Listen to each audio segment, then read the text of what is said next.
Hey everybody out there on YouTube, welcome back to the show. I am Jay, that's Aaron. Heyo. And that's Tony. Hello. And welcome to the show pre-show cocktail hour YouTube exclusive. We are back, baby.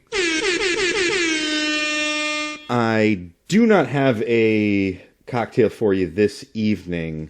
I have a new baby in my house, and I'm sleepy enough as it is, so you don't need any downs. I am gonna be trying to keep my wits about me as we record deep into the night, past my bedtime of right about now 8:44 p.m. Yes, apologies.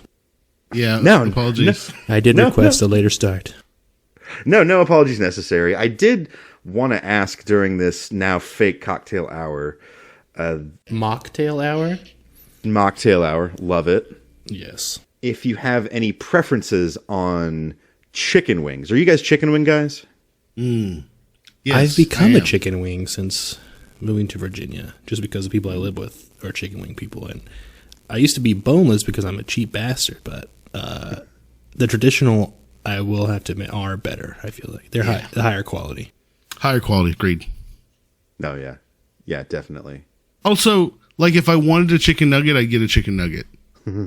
Right? Like I hear you, boneless, quote unquote.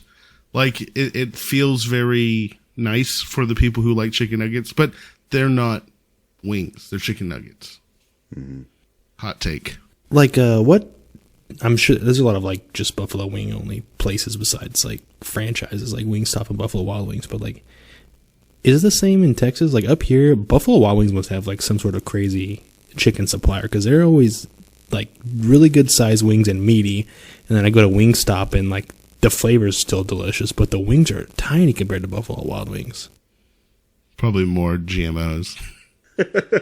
They're pumping those chickens up. Yeah. A lot of antibiotics in those chickens. Personally, I'm a Pluckers guy for chicken wings. Oh, dude. Yeah, I love that place. They're the size of those wings. Like they must have the king supplier of those things because they are always enormous. Do they have traditional wings at Pluckers, or are they all tenders? Because I've only ever had tenders whenever I get Pluckers. No, you can get bone-in wings. Okay. I need to try that. Definitely. Oh, yeah. Because I love their sauces.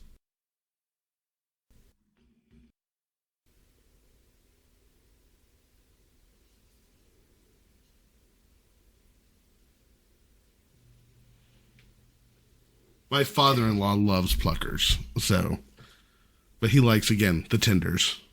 A man of good taste. And they have fantastic, like as far as the boneless wings go, good.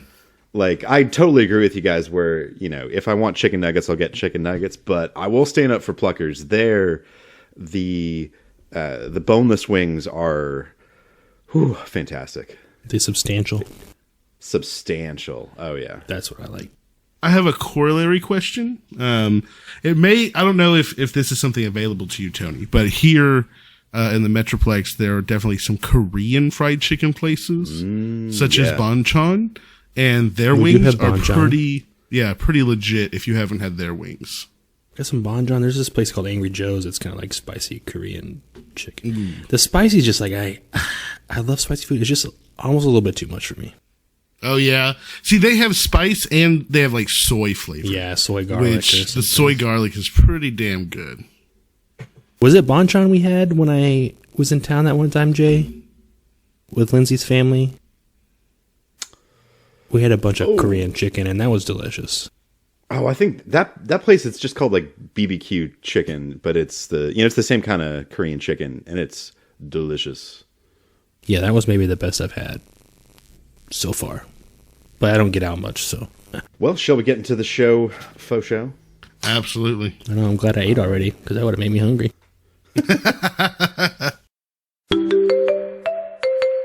Previously on the show.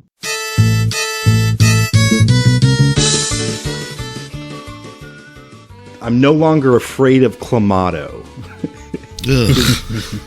I'm not afraid really of the it. Most important thing. I'm not afraid of it, but I just don't want to have anything to do with it. Am I off the hook for drinking seltzers if it's if beer gives my tummy some problems, does that give me like an out that I can be a seltzer person? He arrives at the same time as a mysterious yet charismatic young priest who begins to revitalize the town's fledgling I've been drinking a little bit. Floundering faith. Let's go with that. I thought a lot of parts were really well written.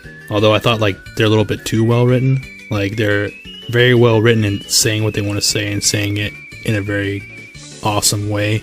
But it's like no human could ever speak so eloquently. Freddie Prinze Jr. and Sarah Michelle Gellar, Linda Cardinelli, the guy from The Return is Shaggy. Oh, you talk Matthew Lillard. You cannot call it just the guy from The Return. That is like the most iconic performance of Shaggy that will ever be done. Pardon me for being rude. It was not me. It was my food. It just popped up to say hello, and now it's gone back down below. Look, I'm just saying, people went and watched The Nutty Professor, and everyone knows that Eddie Murphy was not that fat.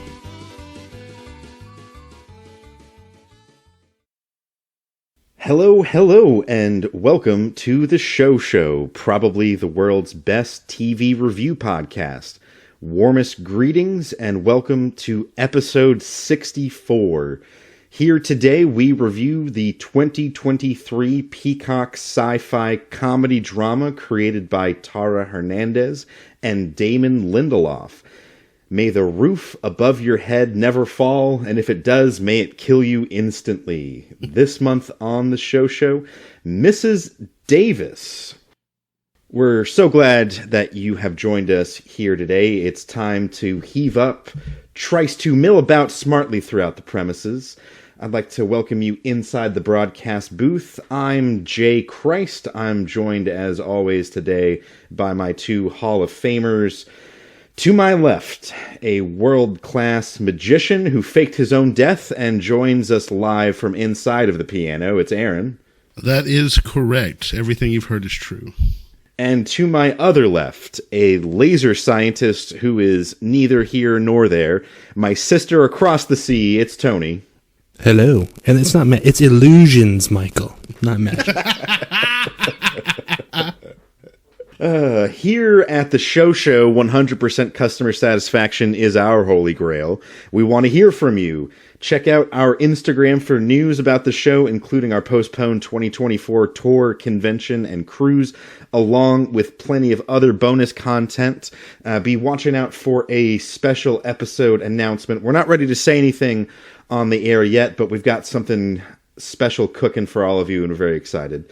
But you can find us on Instagram at The Show Pod. You can send your emails to the Show TV podcast at gmail.com. You can find our YouTube channel with our exclusive pre-show cocktail hour, Mandamus Radio. You can find me individually at jsuesponte. Aaron, where can we find you? On Twix at Tenacious Aaron. Ooh, I like that. And Tony? You can find me on Instagram at tpinquite. The show is now available everywhere podcasts are sold. Apple Podcasts, YouTube Music, Amazon Music, Audible, CastBox, Overcast, Pocket Casts, and Radio Public. You can check out our YouTube channel, as mentioned before, where we do our bonus pre-show cocktail hour. And before we dip into our stash of organically grown Reno strawberry jam, we must first visit the unofficial scoreboard. This is the part of the show where we share our thoughts on other diversions not selected by the great wheel of randomonium. I will follow in the steps of Tremor Simeon and lead off, and I am very happy to still be celebrating the 2023 World Series championship of our Texas Rangers. Congratulations. I'm not really much of a baseball guy. I much more tend towards football and soccer, but I baked in plenty of games in the upper deck in the ballpark in Arlington with my church group back in the day. And, you know, watching that team win, it really just, it brought out the 6-year-old in me. And it was a really, really great ride. I don't know if you guys had any part of it. I did not watch, sorry. Yeah, I did not grow up doing sports, so I don't have the same affinity that a lot of people do for sports. But I cheer for the local team. Fair enough. I haven't really had a lot of time for TV lately, but one show I have been watching is a little-known sitcom from the 80s called Cheers. And it's been such a fun ride just to slip back in time 22 minutes at a time with some zany characters and just live in this world where Ted Danson is the man, and there's no question about it.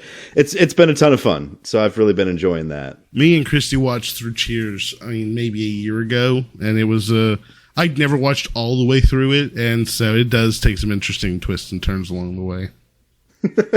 It definitely starts to jump the shark when they're like, you know, they're on a boat with a bomb on it, and then they're skydiving, and you know, at the beginning they didn't really leave the bar, but no, yeah, it's like slipping into a nice warm bath, and that's really been great. So for nostalgia's sake, Cheers, fantastic. What have you guys been watching? Tony?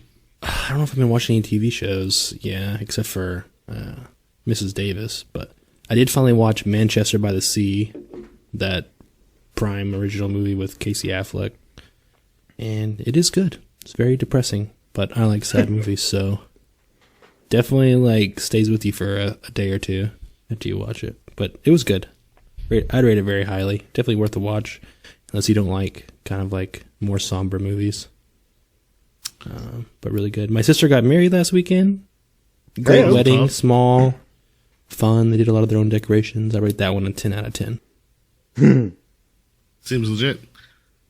So me and Christy, because we watched a bunch of like horror stuff during October, we watched the No One Will Save You with the it's the youngest daughter from, was it Last Man Standing, the Tim Allen show, and it's basically an alien like horror show or movie. It was fun. It was worth it. I think there's like 6 words spoken in the entire movie, which gave it kind of a unique feel. So that was fun. I will also say we've been watching Mike and Molly, just as our throwaway sitcom. I've never watched it before, so it's been fun kind of watching it. Also, it's really funny, like the humor from even just like a decade ago, how much things have changed. Or I guess 2 decades, I guess the mid-2000s. How much things have changed really already. From pre-pandemic to all the different social norms. It's just really funny to see how quick things evolve culturally. But as a throwback for the pod, I have been playing through Cyberpunk 2077. Oh yeah, Phantom Liberty? No, I didn't play through the very first part of the game, and so with the launch of Phantom Liberty, they did like Cyberpunk 2.0 and reworked a lot of the aspects of the game and solved a lot of the glitches and awkward clipping situations that were happening where some genitals were showing up outside of the pants. And so the game has gotten a lot better. Not when intended. Versus when. Yeah. They just were there. But it's actually really good. Like, the story's good, the gameplay's good, and it's really funny, especially with like Starfield's launch recently and how much it's universally panned for being kind of dull. Like, watching what can be done, like as a storytelling mechanism, is pretty phenomenal now that Cyberpunk has been quote unquote fixed. But I'm excited 100%. To get into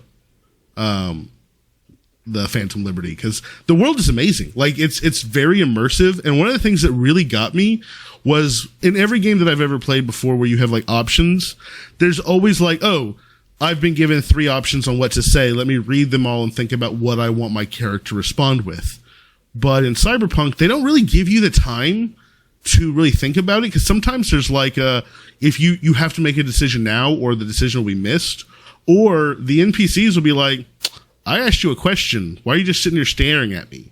So it makes your response... There's a lot of stat checks, too, like cool or intellect and stuff. Exactly. So it just makes it feel more immersive and less like a game at times, because there are those little things that push you to treat it like a real person that you're talking to, and not just sit there and be like, what's the best option? Let me look it up on the internet. So I really like that aspect of it, and I've really, really been enjoying that. Dude, it's so, like... Yeah, I remember, like, because Starfield came out and I played it because it was on Game Pass. And I was like, oh, this is a good RPG. And I had played Cyberpunk when it first came out, but it's been, like, at least a couple years, right? Mm-hmm. And I even liked it with the bugs and stuff. But then, like, Phantom Liberty was coming out, and then, like you said, the 2.0 patch. So I was like, I'll replay. I replayed the whole story. And I was like, I forgot, like...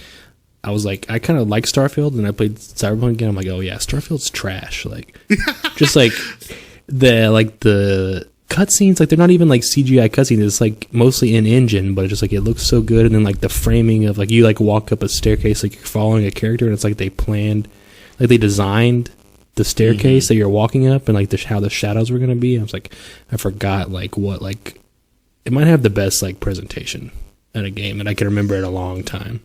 Well, and the interactions don't feel robotic. They feel human and fluid, and it's like, you know, people are actually moving around and doing stuff in a way that they would be. Whereas the videos I've seen from Starfield feel very much like three people sitting in a booth, not moving, just talking. Right? And there's no real, like, animation. Their arms aren't moving. There's no, like, for lack of a better term, kind of like the Italian arm movements, you know? Like, there's no one getting into the conversation. And I really like that about, like, aspects of Cyberpunk, that especially the social interactions, there's a lot more fluid movement that makes it feel like what's going to happen next. I don't know. It's good. Yeah, I mean, I don't know if there's very few happy missions in Cyberpunk, but like I said, I already mentioned I like sad movies and stuff. It's definitely a dark future, and like there's hardly any happy endings to most scenarios, but it was, yeah. It's definitely one of my top games. Storytelling. What's yours, Jay? Jay Christ? Ooh, Jay Christ. Speaking of video games, I've actually been playing quite a lot of Minecraft lately. A game I've been playing for, I guess, 10 years now, since the beta came out. And I actually play it quite a lot with my toddler. And part of the game is that you can raise animals and then slaughter them for both their, food and for XP. And you do that with a sword. And my little almost 4-year-old will sit in my lap going, sword, sword, sword, chanting for us to go kill some cows and pigs. So, you can say all you want about violent video games, but even the most innocuous video games bring out the bloodlust in the children. I mean, that's my problem is I didn't, like, even without video games, the video games at the time were like Mario jumping on the head of something. I still had action figures. People who had G.I. Joe had fake wars. Like, I don't think it's ever been about video games. I think that just, guys like the concept of battle, fighting, struggle. You're a warrior. Gird your loins up. Well, you guys ready to get into Mrs. Davis? Let's do it. Let's do it. I should probably phrase that differently. Phrasing. Are we not doing phrasing? At least you said Mrs. Davis instead of mama or mum. Madonna. We have gathered here today to discuss the 2023 Peacock original series, Mrs. Davis, from one of our favorite executive producers, Mr. Damon Lindelof, known to many people for being a showrunner on Lost. More recently, he made Watchmen, which proved quite controversial here on the show. Mm-hmm. But Mrs. Davis is a complicated and convoluted story. It's very campy, so it takes a lot of crazy twists and turns, but I'll see if I can summarize here. But we center on Simone, a nun who spends her days making strawberry jam and her nights exposing magicians and exposing how they use technology to hoodwink people in their acts. And she works against an artificial intelligence system called Mrs. Davis that has essentially taken over the world. Everyone walks around with an earbud in their ear using Mrs. Davis for their everyday tasks. And Mrs. Davis offers Simone a quest where if she is able to find and destroy the Holy Grail, then Mrs. Davis will delete herself. And along the way, Simone is assisted by her childhood friend, Wiley, who has a past and struggles with feeling like he's a coward. And it turns out that the Holy Grail is real, that it's not a metaphor. It's not the algorithm misunderstanding or misinterpreting human culture. In this world, there is a literal Holy Grail, and it's the real one. And we follow Simone to the belly of a whale to retrieve it. She is ultimately successful in destroying it, which frees her husband, the literal Jesus Christ, from his restaurant prison. So Exactly. That wasn't complicated. what a show. And in What an doing incredible so, show. ultimately decides to have Miss Davis shut down. Yes. So the tone of this show was so much fun. It felt like they walked this crazy line where it dealt with these really big ideas about faith and the role of technology and keeping vows to one another. But all the while we're dealing with crazy German henchmen and some of the greatest and maybe worst Australian accents there are in the world. I can't believe, like, somehow they pulled off having literally Jesus Christ as a character in the show, and I don't know how they actually pulled it off, but they did, and I was like, that's maybe the most impressive part of the show, where it was like, it was like believable. Like, it's obviously super campy, but it was also, it was like somehow, like, not making fun of religion, but it was like both like good, like a good to Jesus Christ and like Christianity, and also like more open than that too. As I was like, I don't know, they did a great job with that. I'm going to be the contrarian here and say that I absolutely abhorred the Jesus storyline. I did not like the Jesus character. I did not like the Jesus arrangement, and I felt the commentary missed the mark. I really struggled with this show a lot. Well, that's why we have the pod. Yeah. No, I really struggled with the show a lot, and I am struggling to determine if part of it is the taint from the Watchmen ending, because I definitely walked into this like trying to be open, but also feeling like there was a very heavy kind of continuation of a theme from the ending of Watchmen.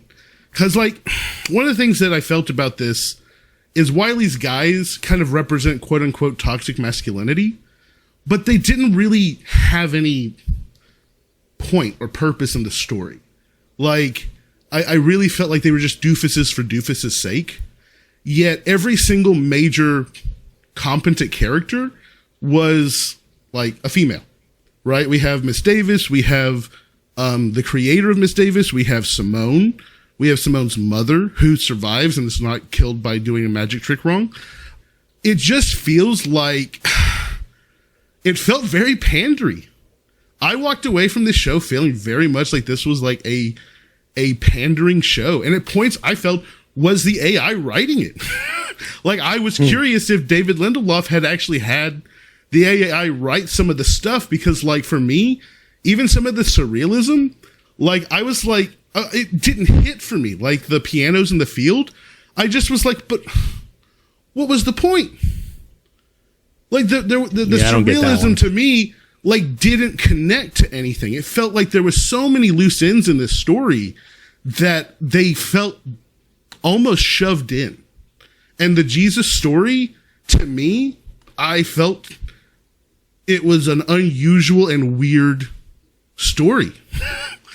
And I guess to me, it didn't come off as surreal. It came off as attempting at a commentary, but I guess at the end I had to look it up. It was that like technology is leading us to no longer need religion. So it's the Nietzschean God is dead kind of analysis, right? And I guess to me, I struggled to get that from the show. I didn't know if that was. I didn't think too deeply on that side of it. So I've been really wanting to explore this because, like, for me, I really struggled with this one. Because, like, Wiley even feels incompetent. Like, there's no male character in this that's competent, like, at all. So I don't know. Thoughts? I thought the guys were like dumb, but I think they were good at what they were doing. Like Wiley was good. I think even all the Australian bro and all the other bros were good at like the things they were trying to accomplish and stuff. I think Wiley figured out the right answer at the end, but like the bull with the sword, like, I don't know, to me, his storyline felt so ancillary, and he had the same liver that Simone had. He had equal opportunity to do everything that Simone did, and it just felt like he was a side character. He was, quote unquote, the love interest. He didn't really serve any, I don't know, substantive deep value to the story. And to me, honestly, you could have had both of them be that, because they both got the liver. There was no, I guess, appointed one.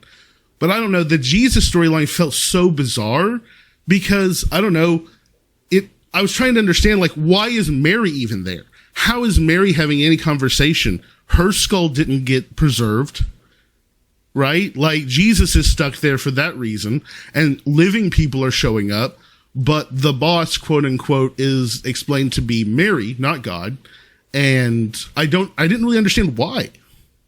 So I don't know, to me, it felt like a lot of things. I will say this, I got really annoyed at the Jonah and the Whale thing, because there was like a lot of things that they could have done with that, but it felt like they missed the point. The whole point of Jonah and the Whale is that he didn't want to go do what he was told, and he was swallowed by the whale. And like, they did the inverse of it, and like, the whole thing is that she wants to get swallowed by the whale, and she gets swallowed by the whale. So, I don't know, to me it felt very much my same complaint about Watchmen, was that he did the opposite of what the underlying stories were, and maybe that's his point, but I don't know, man. I really struggled with this one to land the hit. I agree with you. It was definitely silly, but I don't know that it landed for me. I do agree. Like, I didn't like that the Grail was part of Jesus' skull. That part of it was kind of like morbid, dumb. Like, like, I don't know why it couldn't have just been the Grail, and they could have kept everything else the same. I don't know why it had to be the skull, but I don't know. Maybe I just wasn't deep enough into it. I kind of liked it all. I liked it. It's kind of meta. I don't know. I kind of felt like maybe, I guess I was wrong. I trust the internet more than myself. I kind of thought maybe like Mrs. Davis was like God, or like a better version of God, because she was doing all the things that people want God to do. Like they want God to tell them what to do and to fix the world and stuff, and she was actually kind of doing that. Yeah, we hear that articulated a little bit from the Pope who gets kidnapped because he's the user, as well as from the Mother Superior who comes back. But I think crucially we're shown that Mrs. Davis is not necessarily working in mankind's best interest. She's just giving people what they want to hear, right? But I guess there's probably the philosophical question in there, is that why does Simone's determination that that's not what's best for humanity? Like, I understand the creator not liking it, but at the end of the day, we immediately go into car wrecks and disputes and arguments. So, I mean, isn't that also even up for debate as to whether or not the world is better if people don't have to make those trivial decisions? I wish we'd seen, like, I guess they pulled the leftovers where they never actually showed us that there were still wars and famine and stuff. They just told us that there still were, but we never saw it. So I was like, I wonder if there were those things. I also didn't understand why it couldn't be updated to fix if that was an issue, like anything. Like, you know, companies have to create updates all the time, right, to keep things operating with new technology. And it sounded like Miss Davis had been running for quite a while. So I guess I didn't understand how that was being maintained without someone running it. You know what I mean? Like, they kind of left it as, it's freeware. Everyone just downloaded and liked it. This is a tangent, but was there like, I could have sworn like in the first episode or two, they kept saying she'd been at a convent for 10 years. But then after that, all the flashbacks were like 7 years ago. I was like, which one is it? Well, she was at the convent for 3 years, and her father came and asked her to come see his final show. Because, like, she had already decided to be a nun before he died. Right? Yeah, but they're like, you joined a convent. Like, you've been in a convent for 10 years. But then it goes like 7 years ago, she was still with Wiley, and he was about to ride the bull. And then she went into the convent. So it was only 7 years. And then, yeah, it was like 3 years ago is when her dad died. And she'd been in the convent for, I guess, like 4 years at that point. I didn't catch that. I may have misunderstood it, but I thought they kept saying like she'd been in there for a decade. But then every time it was like a 7-year flashback, she hadn't gone in yet. Like all the big thing hadn't happened. Like her meeting Jesus or whatever. The liver thing, I think, was a MacGuffin. Because it ended up not being like, that was just a scientist's theory that they had the metabolism, and it disintegrated. But it was because really she didn't drink with anger in her heart. She thought of Jesus. So like the scientist thought, oh, the cat ate the mouse, so it like metabolized what he thought was like mycotoxin, and that's why he thought that their livers would work. Well, hold on. I didn't get that it just happened because of that. I think like that was said, but was there any moment where it was like, because you drank and thought of Jesus? Like that's what Mary told her. Is that what Mary? I thought Mary. I don't remember Mary showing back up again. That's what she told her in the cave. She's like, if you drink with anger, your head will explode. Like if you drink with anger in your heart. If you drink and only think of Jesus, like then the cup will explode. So what's her face died because she drank from it, wanting to destroy the cup itself. And she was angry with her mom, I think. You could just not be angry and still want to destroy the cup because you're like, oh, this is ugly. Well, she probably wasn't thinking of Jesus either. I don't know. I'm just going off of what the Mary said in the cave part. I was distracted by it being the lady from Expanse. What else? We saw her in something else recently, too. Yeah, I had the same thought when she came out. I was like, that's the foul-mouthed diplomat from The Expanse. Yeah, immediately. I was like, oh, I recognize that smoky voice. Didn't know they had cigarettes in ancient Israel.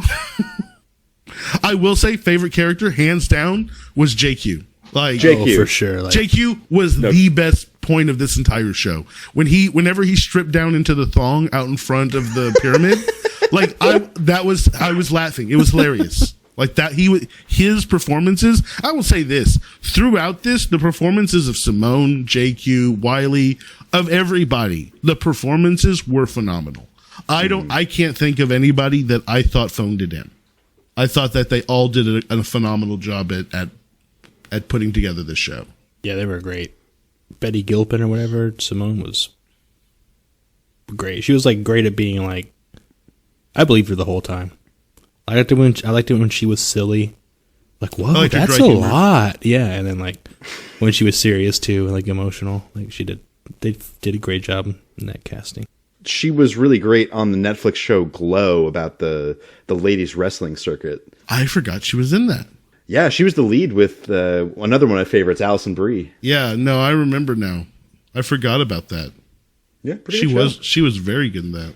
Like I felt kind of similarly to that show as to this one, where it kind of feels like a show that before I had kids, like I would binge this on a lazy weekend that I had with my partner. Like I never took this show seriously, and now we're getting into the deep end, and I'm loving it. I definitely took it seriously, but I did it because, again, I'm a huge fan of surrealism, and so like the moment it started getting surreal, I'm like, okay, I'm into this. But I really felt like when it started singing Electric Avenue, I rolled my eyes. Like I wasn't like, oh, mysterious clue. I was like, okay. Like, you're right. It's almost like the campiness for me. It's weird because I love campy shit. Like, the campiness for me is actually what kind of prevented the surrealism from going off. Because at times, like, I agree it was surreal, but to me it was too silly to be like have a point. Like I said, I used the pianos in the middle of the field because that was the first moment I was like, what is going on? There were like that part, the Electric Avenue, like there's definitely like they miss sometimes. Like even like the first episode, I don't even think I liked the first episode. I was like, oh my god, this is like they went too far on this. I think it toned down starting even as in episode 2, and I liked it. But definitely like the first episode I didn't like. I wish that the exposition dump episode with the commercial, like I was like, couldn't this just be like, why did this have to be this guy telling the story? And we pop out every once in a while for a quirky comment from like Simone and Wiley. Like, can't this just be like the episode be the making of the commercial? And then like, I think that would have been better. I don't know. I think it suffered for being on like props to NBC or whatever, Warner Brothers, for financing it with F-bombs and stuff to be on. I don't know if it ever aired on the network or if it was just on Peacock, but props to them for that. But I think it suffered because of you had to have commercial breaks in there. So I'm guessing it was on the air. They always had to do like a little fade to black or like a cut, like where there would be a commercial break. That's the new meta. Like everybody's adding commercials back into shows so that they can make money off of the people who watch it on the free, like the non-pay or the low pay. So like shows are getting made again with that in mind, right? Where we've made full circle. Cable's coming back and commercials are coming back. Yeah, I don't like that where you have little mini fade to blacks and fade ins like throughout. I like it when because they're hour-long episodes. Like, just have us the cliffhangers at the end and then to come in at the beginning of the next episode. I don't like the little mini breaks in the middle of the show. I think that kind of hurt it a little bit. Hey, talk about cathartic. Now that's an act break. I do want to ask you guys about just substantively, like with the AI question. Like, I did think it was clever. It was funny, the Buffalo Wild Wings, like, and the wings and all that. That was great. So the wings were literal? That was very funny. But with regards to like AI and like the question of AI, it to me felt like the whole portrayal of everything that was going on was that the AI was playing with humans, right? Sending them on quests, using them as essentially playthings. And at the end of it, the reveal is that that's not what the AI is doing. The AI is legitimately trying to make everyone happy, make everyone satisfied by basically giving them purpose, meaning, or whatever through any means necessary, right? And whether that's scaring you into having purpose and value in your life by basically putting you through a fake death coaster, or by giving yourself meaning through having you go on some epic quest to destroy the Grail. What I don't understand is that in some way, the reason that Simone left to kill Miss Davis was because Miss Davis killed her father. She just didn't save her father, right? She let her father die. But again, isn't that just a patch? That's what I don't get about this story, is all the things that Simone or anyone had an issue with, couldn't that be updated? And I guess the answer is, the creator doesn't want to do it anymore, is completely detached from it. Well, it's its own thing. She created it, but it's on its own, like evolving itself. Like she doesn't have any. I don't think anybody has any input on it. Sure, but if it has the ability to turn itself off, then it has the ability to be edited. It is a code at the end of the day, right? I don't know. Like to me, that's where like I was sitting there saying like, I feel like at the end of the day, the reason you left to go kill Miss Davis is not really true. Yet you decide to kill Miss Davis anyway, and it's because people don't need to get what they want, but I never saw any real demonstration that the world was worse off for it. Like outside of letting Miss Davis letting Simone's father die. Like that was the only real, like tell me what was another example that they really provided where Miss Davis's programming is bad. I don't think there was one. I think she ended it because she's like, she'll satisfy, but she doesn't care about anybody, I guess why she turned her off. Or that's what the word she used to say it. Yeah. That's what she said. I agree with you. But that's what I'm asking you guys. Like, what was she really justified? I suppose after what Simone had just gone through, after realizing that Mrs. Davis was just going to keep sending people after the Grail and having their heads explode until you ran out of people, that's kind of evil. Like the disregard for those lives. And she let her mother hate her for the whole time. Like, she told her mother that she was an accomplice just to like satisfy her mother, which basically like destroyed kind of their whole relationship for 10 years. I mean, but her mother didn't have to believe that. I don't disagree, but that also was what drove her mother to continue, doing things, was this belief that there was something out there. So I don't disagree. Again, I get back to there's a patch there, but those few things outweigh what? World peace, no more hunger. Like that's what I'm trying to say. It's like on the grand scale of I have a bad relationship with my mother and my father was left to die based off of his own satisfaction with his choices. Like there is at least a moral question here of you just made life harder for a lot more people in making that. It's a very selfish and personal decision. Is it the right one? That's my only question. If you say, yeah, it's fine. I think it's fair. But that's what I was asking is like, to me, I think that should have been a bigger question. And I really don't feel that I guess to me, the demonstration was that horrid, giving humans purpose. I feel like there could be changes to it for sure. But I feel like that wasn't even a discussion. I think you're right. I think everything was better. But I guess it was a lie. So it's like, I guess the question is like, does it become true if everyone believes the lie? You have to ask yourself. And Simone said, I guess it doesn't really count if it's not real. But I guess who's to say what's real and what's not real? I think the world was better. Like, it's like I said, you never saw the wars and the famine. Like the Australian bros, the hippo bros said, look at all this, like the wars and famine, like all this bad stuff is still happening in other places. We just can't see it. And she's telling everyone it's not happening. So, but we never got to see that in the show, at least, other than like the clips that they had. So it's like, was it happening? Like, was it a big lie, or was the world actually like? I mean, obviously, in America where this was taking place, everything was fine because there wasn't a war going on or a famine. Well, so with Europe too, though, right? Like Europe was everything was kosher, and then where else did they go? Italy was fine, England was fine. I feel like you're right, though. The only evidence we have is what was being said, but we also know that Miss Davis had infiltrated the resistance, right? And was basically she hadn't. That was a lie to get them to blow their stuff up. Was it a lie? I think that she said. Oh, she didn't say it was a lie.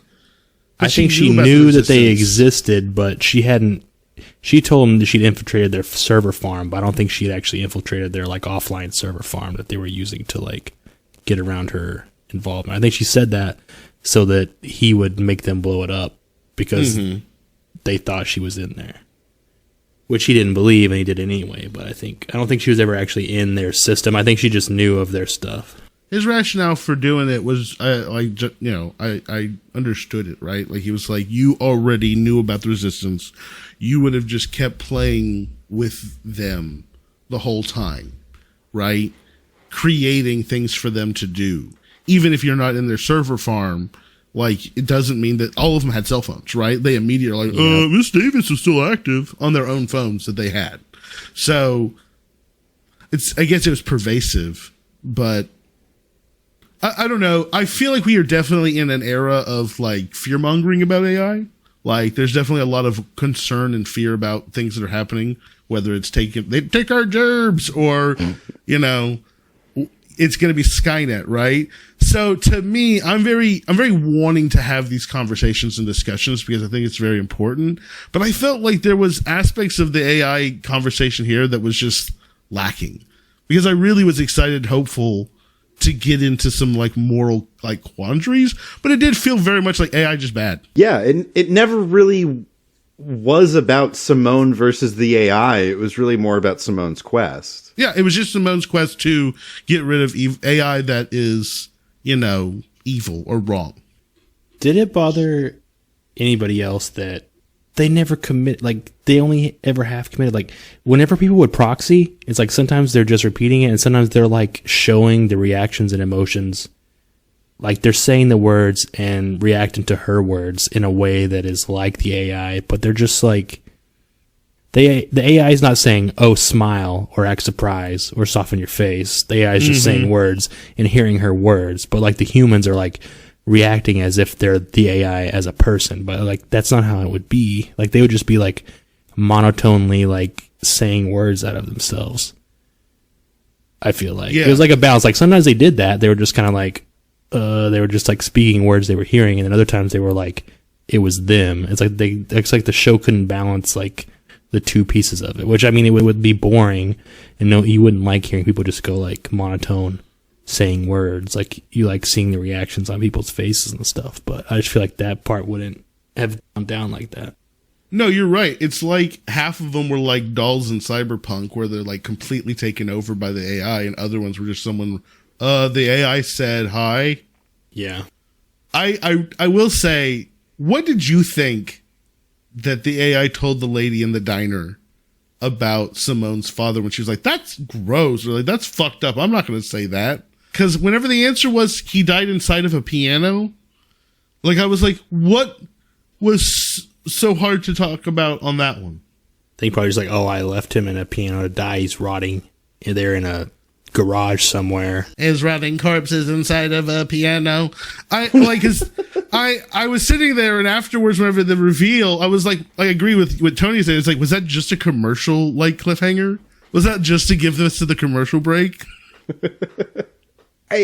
For as much as I love the work of Damon, I think this is really kind of emblematic of most of what he's done, where he's so good at creating that scene that makes you wonder what the mystery is, but the payoff is not always worth it. He doesn't bat 1,000. There's a lot of whiffs in there. Yeah. I liked, some of my favorite parts was when they were like, I wish it was more of like what's real and what's fake. And I liked how they were talking about like story structure. Like, oh, this is like they're priming you. Like they already primed you. They put you in danger to give you a sense of urgency to like make the decisions. And like it ended up being like the Hippo Bros were the ones behind that part. But I liked all the discussion of like story structure and like setting up manipulations and like, oh, this is the AI, or like this is like really happening. Like I wish they would have done more of that stuff. Well, again, the thing that they were concerned about the AI doing, Wiley was doing, right? Like at the end of the day, the complaints about the AI manipulating people, that's what Wiley was doing. He was manipulating Simone, right? With the whole German abduction scene. Mm-hmm. So I don't know. To me, I think it's really funny because I do think that there is some great moral quandaries to be explored with like the personhood of AI and like the morality of letting the AI make decisions like this. I feel like the story was more, like you said, the quest of Simone, and AI was just a bit piece, right? It was just a part of the structure of the world so that this quest could go off. I will say, I wish that she would have done more to make the quest like meaningful, because, right, I thought at the very beginning, I thought the story was going to be there is no Grail, and this is a wild goose chase to just give Simone meaning, to realize, oh, life under the AI is, not bad, even if the meaning is not really all that meaningful. I thought they were going to explore more of like, does she actually love Jesus, or was it his power that like almost compelled her to love him? Because she's like, it was love. It was like love at first sight and stuff. And like in the middle of the show, it kind of seems like she's resistant. She's like, this isn't what I thought it was going to be, type of thing. And then by the time we get to the end, it's like, nothing really. She doesn't question anything anymore. It's just kind of back to like, I love you unconditionally and stuff like that. Well, I guess, like, you know, in Nietzsche's exploration of God is dead, the question is, what's the basis of Western Europe's morality if Christianity is no longer that basis? Why do we have the moral structure that we have if the reason that we had it is not a part of it? So here, there's definitely a allegory for AI or technology, you know, becoming pervasive throughout our lives and religion slowly dying off. Even the nuns using the AI and the Pope using the AI over actually believing in God or praying or whatever, I thought was, you know, that's what I felt like that was trying to do. But what's the point here? Like, if what is the loss? What is the commentary with that? Is it that the humans just don't need religion? Is that what Damon is trying to say with this death of Christ? Or is there something else that he's trying to explore with that? I thought it was more like humans are going to find the next thing. Like, they just want people to tell them what to do so they don't have to think for themselves, which is like what religion has done for so long. And like, even if religion dies, like, people will just flock to the next thing that says it can solve their problems and tell them what to do so they don't have to think or solve it for themselves, type of thing. Kind of vibe I got. Okay. Admittedly, the algorithm was like a better version of that because it was actually making the world better. It actually talked back to him. People weren't fighting over like, it's my religion. Like, at least it was all the same God to the whole world. That's a good thing. To me, it was playing with the theme of faith and what you're willing to put your faith in, because like the Mother Superior character, she had faith that the AI was acting in good faith, and in a lot of ways she was rewarded. And to me, that was just making the point that was not all that different from her previously putting her faith in the religious structure. Definitely, Tony's comment reminds me of the South Park episode where there's no religion and the different factions of atheism are fighting over what to call their, you know, final form of atheism. You know, like, it doesn't matter what, like, humans are going to find something. Like, I definitely agree with that they're either, whether it's people saying how I want to do things is the right way, or it's like I want to be told. I think definitely there are always going to be followers and things like that. But it just reminds me very much of that aspect of South Park. I definitely also agree with the faith part, that there is, and I think that this is actually a pretty good interpretation of that, is that in the modern world, there's just as much faith applied to science because we don't actually know the science. We don't actually know how computers work. Someone does. And we have faith that someone is making sure that they work correctly, right? And I don't know, maybe that's foolish. Maybe that's something to explore. And that's, you know, how much do we trust Google to tell us the truth? Or AI, for that matter, as we move on into that, you know, realm. I mean, there's definitely a point. All the scientific facts I know were like told to me or read out of a textbook. Yeah. But it's like, I haven't done the experiments. Mm-hmm. I mean, at least math, I guess, is more of like, it's more of on the nose. Like, you're taking 12th grade calculus? Yeah, I like math. Ew, why? Because it's the same in every country. It's beautiful. You can do that one. Yeah. I got like, you can toes. you can put objects and count them up, and like, obviously it works because you can design an airplane that's never flown before, and then it'll fly because all the pieces that you made with math and engineering, like, you planned it out because of the rules of like physics and engineering. So like, obviously that's like a proof of concept thing, but it's like, yeah, I've never like done it. I'm not Newton. I didn't discover calculus. I never thought about it. Whenever people explain it to me, I'm like, damn, bro, how did you even like think of it? Like, integrations, it's like, imagine rectangles, and then like imagine the rectangles getting skinnier and skinnier until they're lines, and then you're like calculating the area under a curve. I'm like, bro, this is like some, how are you thinking of this back in the day? I mean, think about this. Like, there was a time where decimals weren't a thing. Like, they just were like, we just start with one. Like, there was a time when 0 wasn't a thing. Like we Yeah, you just didn't have a with concept one. for zero. I We don't just know start why. with one. Doesn't even matter how hard you try. If you're counting, you always have one of something. That's what they decided in the ancient world.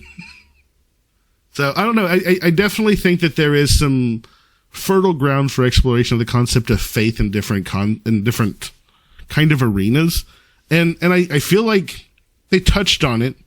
I just wish they would have gone deeper. I wish they would have kind of explored some of these things that they touched on, but because they're not part of the quest, they don't really have a purpose, and I get that. But I really felt like, even like with the big like giant sword competition in Scotland, it felt like there was a missed opportunity there to kind of explore, because I don't know, it didn't. Wiley's obsession outside of just, I'm gonna ride this bull, like, why touch that sword? Why does that matter? Like, why that thing? Why whatever it is? I don't know. I felt like they could have done more to tie some really fun exploration of these different ideas together. I'm really surprised they went so hard on the, like, things are real thing. Like, they could have left Simone's visits with Jesus to be as of her way of coping with things, like her version of prayer, and it could have been her head, but then they pretty much just, like, from the beginning went all in of, like, she knows things that is impossible for her to know. Yeah. And so that place is real, and, like, the characters are real. Like, it's not like she overheard something, and through her, like, meditation, like, mind palace prayer thing, she's, like, analyzing and put together. Like, no, she just, like, gets names and pictures, and she fake eats them to, like, remember them or something. Like, I'm surprised it went so hard. I wonder if this show, like, alienated. I mean, I know Christianity is, like, a massive religion in the world, but I wonder if it alienated, like, all other religions by, like, basically saying that Jesus is real and stuff like that. I don't know. I mean, they kill him, but I mean, it's not like the religion itself doesn't kill him, so. Well, they don't kill him, they just free his little trap. I get free him from the trap. I guess so. I guess, yeah. I didn't like her calling him Jay, I'll be honest, just because I know that Jay only goes back, like, to the 1400s. I don't mind the association between Jay and Jesus Christ. Yeah. I'm sure you don't.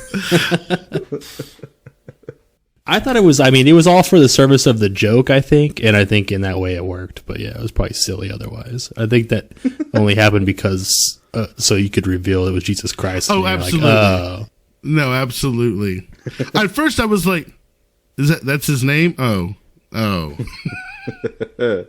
To me, it was a little bit like time traveling Bin Laden, where it was so over the top that I just kind of let go of any of my worries and just accepted it.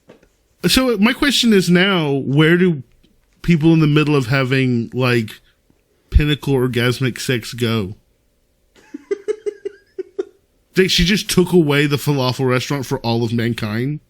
Well, I think we all have our own falafel restaurants. I don't know. That naked dude was like, sometimes whenever you have just, like, really great sex, you show up here. that means he's been there enough times he's had amazing sex enough times that he's figured out the rules of the place. I was just gonna say it. This guy fucks. Am I right?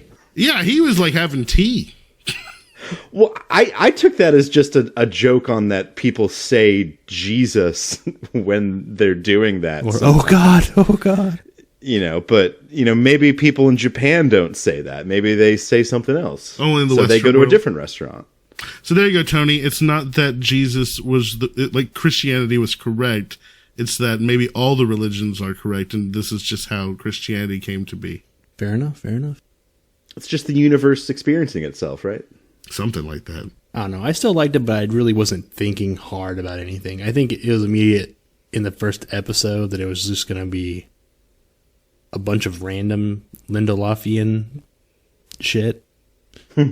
Ironically, it was, like, less mysterious than a lot of. I feel like I would agree with it was that. less open to interpretation as, like, Lost. Like, are they dead? Are they is the island real? Like, what is this smoke monster? Like, it was less like that, and then the leftovers.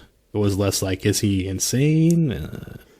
Does he just have this heart condition that's, like, it makes it seem like he's dying, coming back to life? Or is he actually dying? Like, it definitely left the more mysterious parts that are usually in stuff out of it for like one of his stuff. But had he done this entire show without showing Jay, with having every single conversation between her and Jesus being done essentially through prayer, then it would have even been if you that. could hear his voice. Yeah, Even if you could hear his song. voice.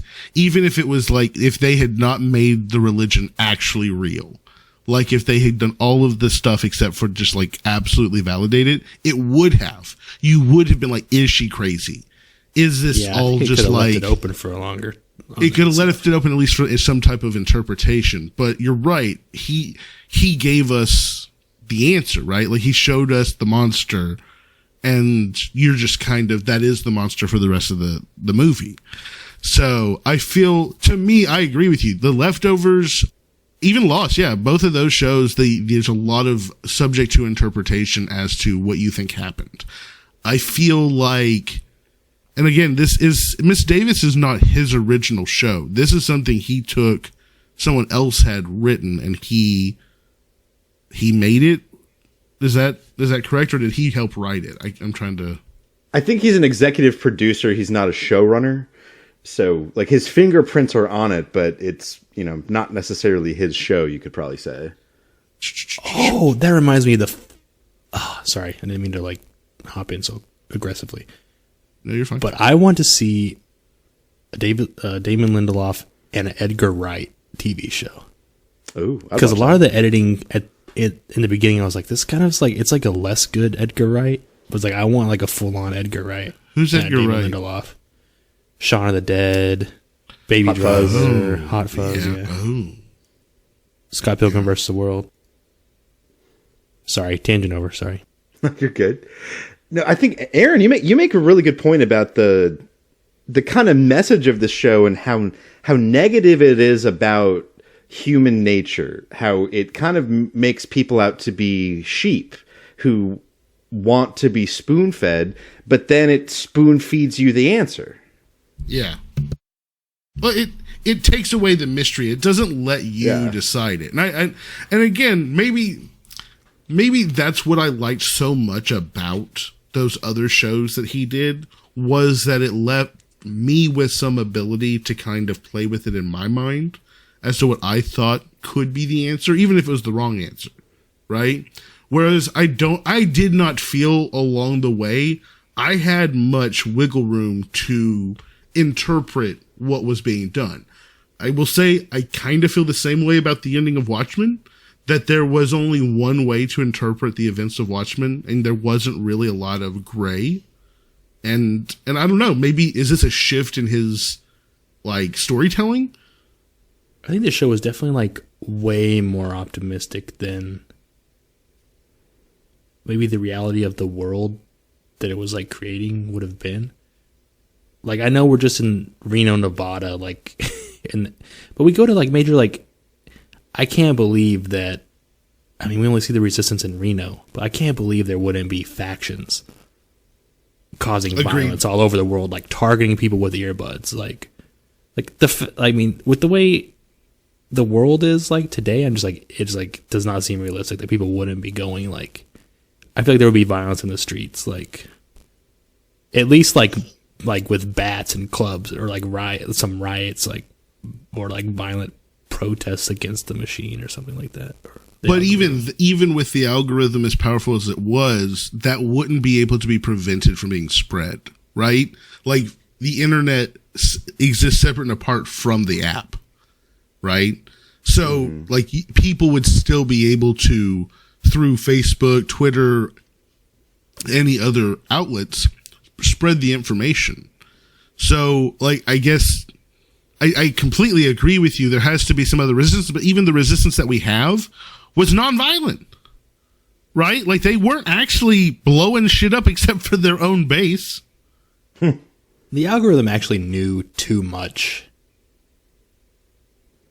Like, people's personal histories before even the internet existed, like Simone's history, like, her mom isn't telling her literally every single thing that's happened in Simone's life to, like, feed her this information. Like, she didn't make a social media post for the algorithm to read and interpret. And when she asked for help finding her husband, she didn't, like, do a big exposition dump on her own daughter. Like, it knows things that it even in this world where it has access to like every piece of It information, should know. it wouldn't know. Like, it wouldn't know that she was the plant with the Queen of Hearts. Like, I guess maybe somehow it could, but I just feel like it wouldn't know a lot of like the deeper personal things, like especially because this was like the early or late 80s when like people were young and stuff and happening. Like, there definitely wasn't posts and like stuff that this algorithm could access the information onto to like develop these like manipulations on people. I thought for a while that the mother was going to be the one who would develop the AI because of how much. Exactly. I thought the mother developed it and the dad tweaked it and turned it into what it is today because he wanted it to be like the showmanship aspect. Like, he broke in there and like messed with the code or something. How did she not get taken away from her parents when she got a crossbow bolt? Why was the crossbow bolt aimed to where a 10-year-old girl would be hit in the liver? Like, is it trying to hit him in the knee, I guess, maybe? Or like, it's like center massed. Yeah, like, I don't know where it was aiming, but I was like, this is, and she gave her daughter a key. She's so careful and all these other stuff. Like, there's no chance she would let her daughter have a key if there was any chance that she would possibly ever go in there. I also agree with that. Like, that seems to be an outrageous situation. And like you said, immediate taking away of the children. Like, there's no situation where the state's like, if this ever happens again. Well, officer, I told her not to go in there. Hey, she knew the rules. We have a 3-strike policy on crossbows. I thought David Arquette did a pretty good job. I wish there was more of him. I gotta give a shout out to David Arquette. I didn't mention this in the pre-show, but we played through The Quarry, which is a kind of like choose your own adventure kind of game, and he plays one of the main characters, and he's very good in it. And he was very good in this too. But I also just like David Arquette. Well, shall we get some ratings in? Yes. All right. Well, do we have an object that caught your fancy for a rating Constipators. System? Constipators. Oh, that is more apt than you could ever know. Never get old, kids. Never get old. If you do, make sure you stay hydrated and drink Metamucil. So, Tony, how many constipators is Mrs. Davis for you? I mean, all the negative points were good points, but I mean, I had fun watching it and I enjoyed it. I blasted through it. I definitely came down a little bit, but I'm gonna go with the 6 constipators. If this is your jam, I think you'll have. It's a fun enough ride. I don't think you'll regret spending your time watching it. 6 constipators from Tony. I think the word you used of ride is pretty apt here, where this showed it felt like if you've ever ridden Judge Roy Scream at Six Flags Over Texas. Oh man, that's a callback. It's just kind of the perfect little ride. It doesn't go upside down. It doesn't go all that fast. It doesn't go all that high. It's just fun.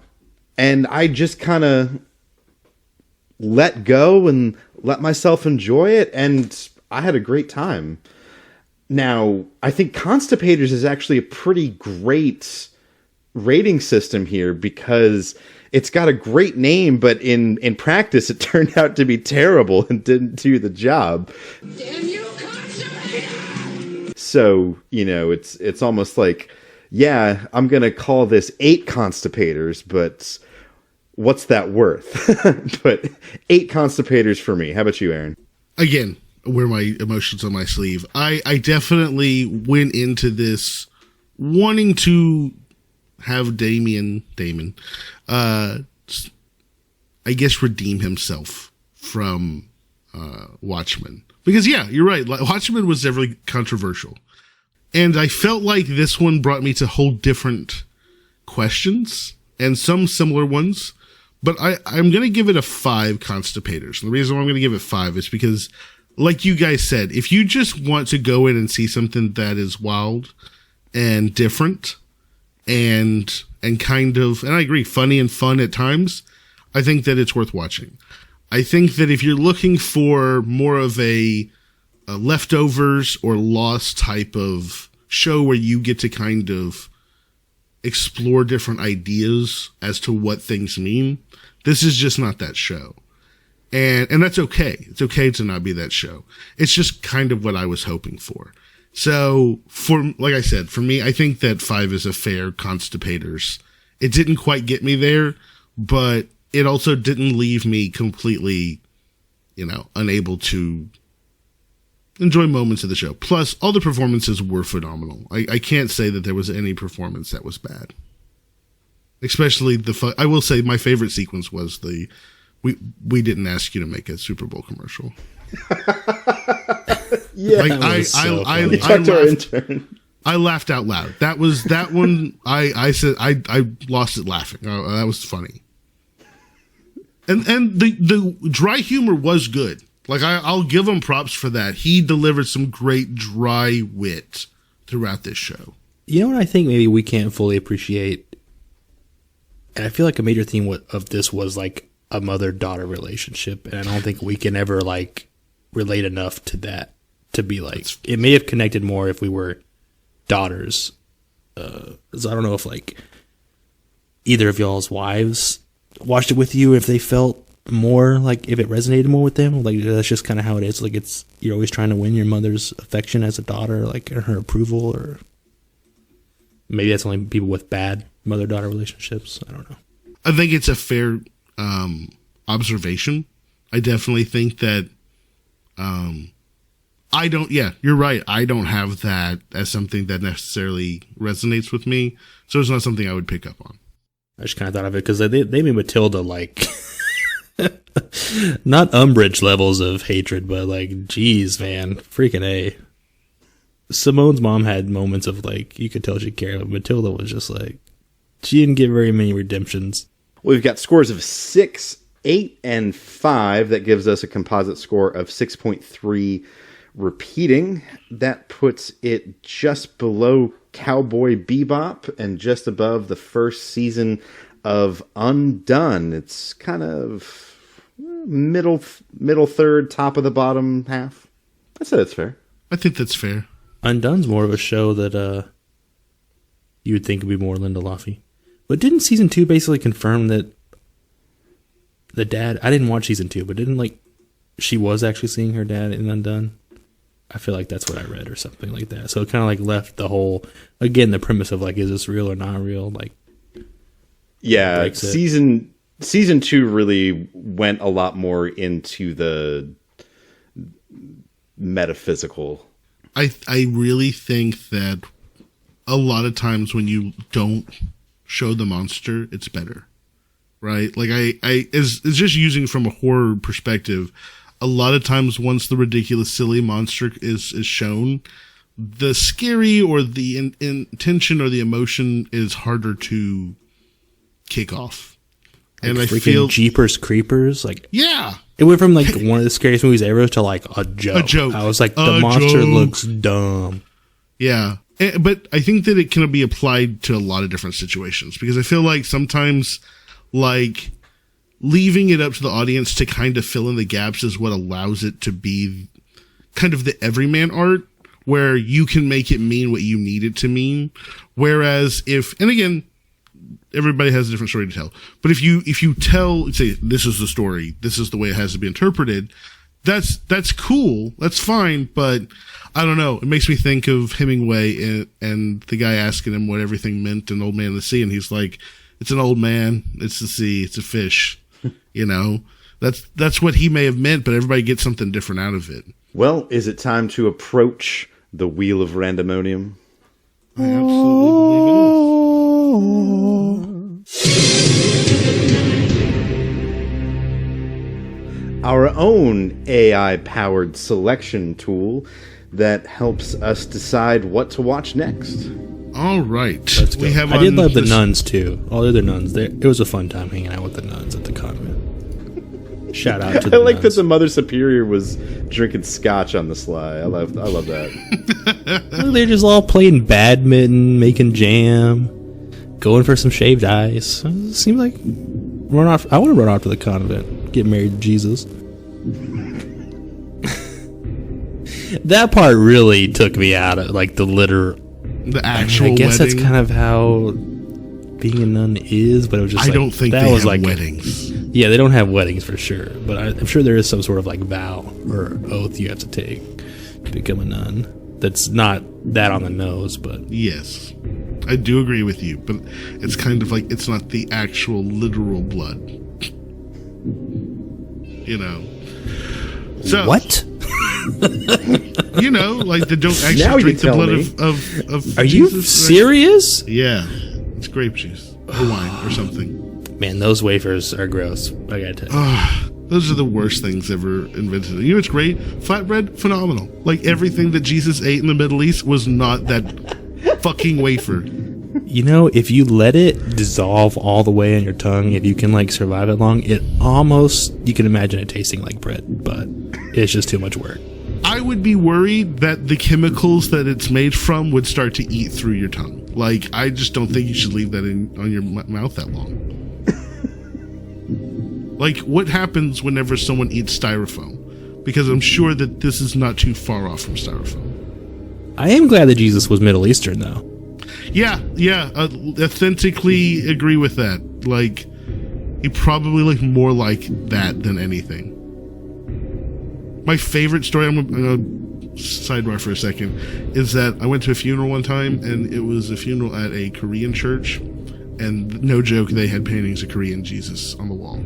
Like on 21 Jump Street? It was, I couldn't believe it. It was just straight up famous scenes from the Bible, but Korean style. That's great. So, sorry. To the wheel of randomonium. Up first, we have Generation Kill, which is Jay's offering. Can you tell us a little bit about that? Yes, I've offered the 2008. I don't know where that came from. The 2008 HBO miniseries Generation Kill. It tells the story of the first 40 days of the Iraq War through the eyes of an elite Marine unit. I've never seen it. It is often brought up as the best TV series depicting the war on terror or set in that era, and I think now is a great time for us all to be reminded of the horrors of war and how terrible it is. So that's fair. Dang, now I'm rooting for you. All right, and next we have The Continental, which is Tony's offering. Tell us about it, Tony. Yeah, I think it's in the John Wick universe, kind of like a prequel of how Winston came to be the runner of the Continental Hotel, which is like if you've seen the John Wick movies, it's like the safe haven where assassins can go to like not worry about being killed kind of thing. So hopefully it expands the world of John Wick, which I think has pretty good lore going on in it. Very nice. And I am bringing to the table the 2023 revival of Frasier. I was going to say re-release, but revival is a better choice of words. And I'm super excited about this offering because I definitely grew up watching Frasier as a kid on, like, I want to say like Nick at Night or something like that, because I feel like even then it was already being reruns, but I can't say for sure. But I definitely did a binge of it probably mid-pandemic. I watched the entire thing, every episode, and loved every minute of it. So I'm really excited to see if they find the old magic. So, all right, let's shuffle it up and spin to win. Let's spin the McConaughey wheel. All right. Time to spin. The wheel moves and moves, and it's Frasier. Frasier. Doctor. All right. Frasier it is. Well, baby, I hear the blues a calling. And tossed salad and scrambled eggs, right? Yeah. I'm excited about this. I love Frasier. It's one of my absolute favorite shows. I similarly, I started watching it in college when there would be reruns during the day on a great network called Lifetime. In between reruns of Reba and Still Standing, two other great shows. Oh my goodness. I definitely have seen Reba. I don't know that I've seen Still Standing. You've never seen Still Standing? That brings back memories. That's Robert Baratheon, right? Yeah, it's Mark Addy is the father, and the mother is Jamie Gertz, who was she was the like therapist girlfriend in Twister. Oh yeah, Great she was show. in Twister. Oh wow, I have never seen this. Oh, you would love It was it. good. Dude, I used to watch it all the time. It's right up Okay. your alley for like early aughts sitcom that it was just a funny ass show. No, I'm just kind of like looking through some of the people. Freddie Rumsen from Mad Men was like the best friend of the dad. It's good. It's one of those shows that's very difficult to find on streaming, even on those like like the Freevee or Fubo's, the ones that it's just like a TV compendium streaming. it's like Nick at Night from 1,000 years ago. Pluto, exactly. But this is one of those shows that it just doesn't seem to be on there. But at least as of a few months ago, somebody had put them all up on ShmooTube. So, do some schmoogling and you might be able to find it. That's fair. I'm glad they're doing that because what show has been eluding any type of online play for forever.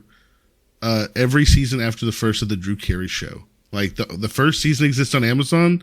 I don't think that there's some type of contractual rights dispute over the rest of the show, and none of it's ever come to any form of digital format. Oh gosh, that's a shame. It's a shame. That would be one of those slip into the warm bath shows I was talking about. Absolutely. I loved the Drew Carey Show growing up. It was one of my I have fond memories of watching that. I don't know why I was watching this at like 14 years old on UPN, but I was. So I don't watch new sitcoms, but do people still get hot wives in sitcoms these days? It's always like, it's like a comedian, and they always get their own sitcom because they're like a famous comedian, and then they always like have like a beautiful wife. Like, so are you asking if Kevin James is still working these days? I'm just asking, like, are there any new sitcoms? Is it always like a average looking dude or even below average with like a smoking hot wife? There definitely are new sitcoms. I'm trying to think of ones, like a lot of the ones where it's like a comedian, they're not really in like the family format anymore. They're usually something like off kilter because the family format's been, everyone loved Raymond to death. So, cause like I put up a show, This Fool, I'm pretty sure that guy's a comedian and his is like, it's kind of the same thing except for he has like a girlfriend, right? Mm-hmm. But it's more chaos and hectic, and I guess she's a pretty girl, but I don't know there's any Everybody Loves Raymond or Seinfeld kind of level sitcoms like that anymore. Can you think of any, Jay? I mean, not really. Like the like you said, the sitcom formula is either dead or irrevocably changed. Yeah, because like I would say that like they consider Letterkenny a modern sitcom. Let's see here. Yeah.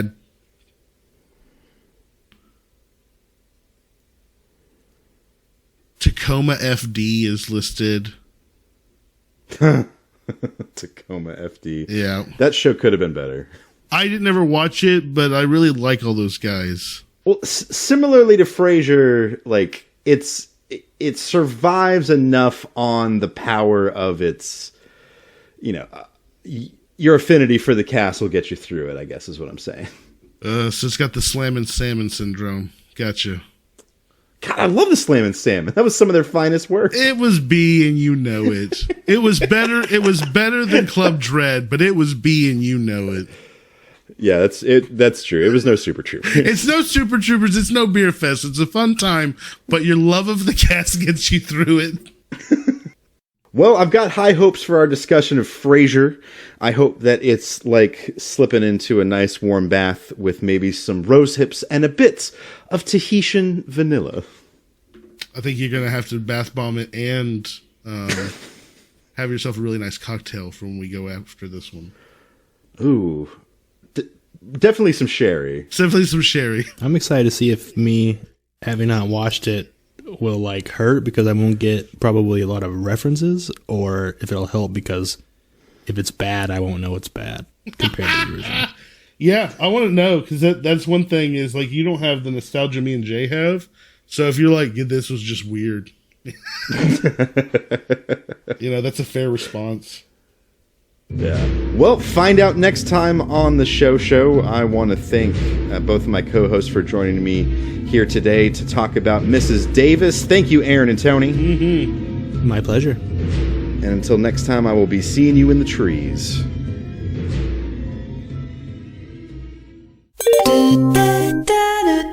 Oh, that's Creed?